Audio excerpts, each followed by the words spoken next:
I'm Steve Potasic, Superintendent of Jacksonville School District 117. Today is July 15th, 2020. Last week, I posted a video of the town hall meeting that I had with the staff that was to provide the staff an update of our plans and answer staff questions they had sent in. While it was a lengthy video, it was posted to give the community insight to and an update on our planning and our process. In that video, prior to going over the plan itself, I discussed two items that everyone fully needs to understand as we undergo this challenging time. I am concerned that many people might have, understandably, jumped past those parts of the video to get to the foundations of the plan, so I'm making this much shorter video highlighting those two issues once again and providing a major update on our situation. It is critical that everyone understand these 2 points. I plan to use this shorter video process as we work through the challenges this pandemic brings. I will be filming most of these from home, currently my garage, so I'm not violating any directive by not wearing a mask at a school facility. This will also allow me to make more, shorter videos and keep the community regularly updated. First, our plans are a living document that will need to be modified as we get more information. Our entire landscape will evolve as we receive further guidance, await the results of lawsuits throughout the state, and even prepare for possible changes in our current phasing model. Please be patient and understand there are many questions that we cannot yet answer, and none of our plans are final. Things could drastically change. Next, I need to revisit the discussion I had regarding the district's role in developing and implementing plans. Once again, I'm going to go over my 2 parallel lanes model, so our community can fully understand why some of our decisions are being made. I was introduced to this approach during my time as a Navy nuclear power plant operator. Our Navy has a tremendously large number of nuclear reactors on aircraft carriers, submarines, and cruisers that they've been operating since the 60s. When I entered the Navy in the early 90s, there were over 400 active nuclear reactors, both on and under our oceans.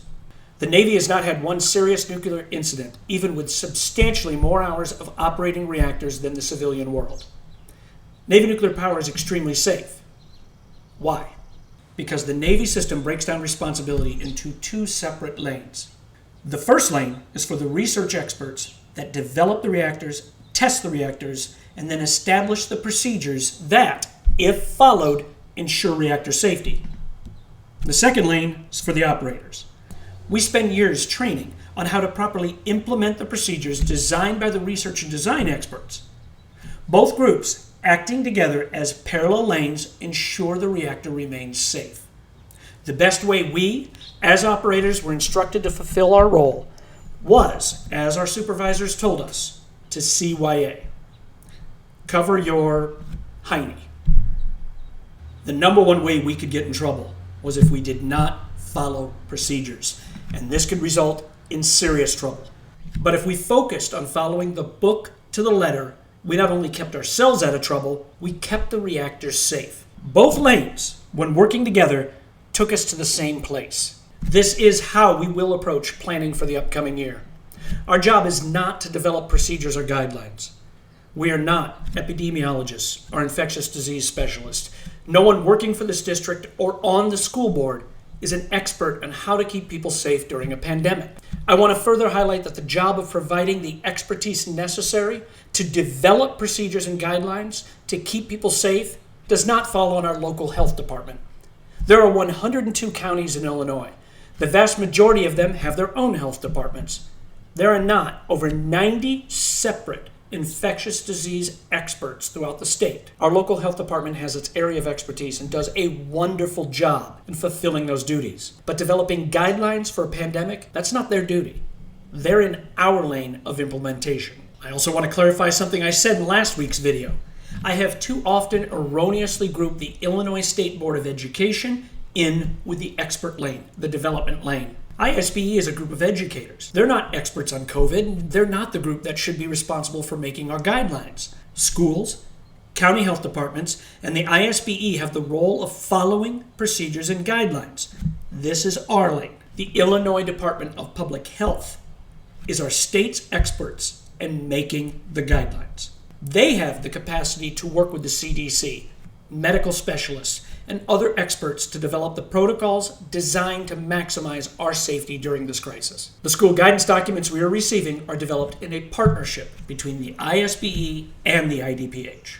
So they really are the IDPH's guidelines.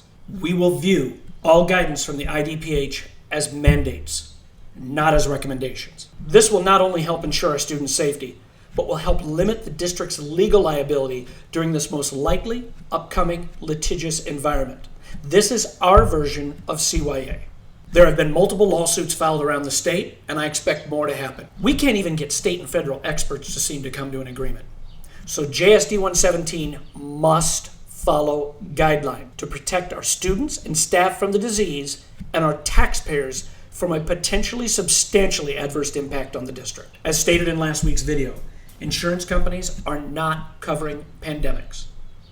Legal and settlement fees encumbered by the district due to the pandemic will most likely come out of the district's fund balances. This has a chance of permanently damaging districts that do not follow guidelines. Just yesterday, I initiated discussions in the central office about how to handle a school like Eisenhower that does not have separate rooms or the proper HVAC system to qualify as separate rooms, even if walls are added.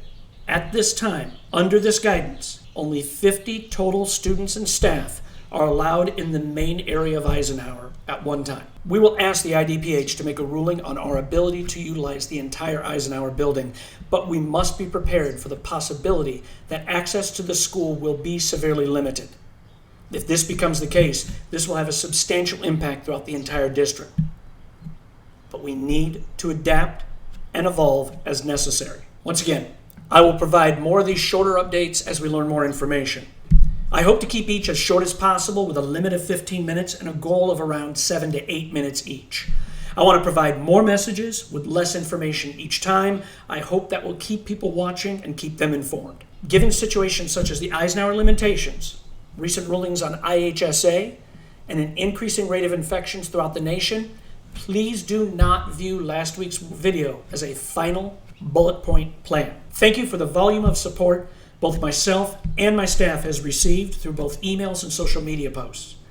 This staff and this community will shine through this ordeal, and we will come out stronger in the end. Thank you very much for watching.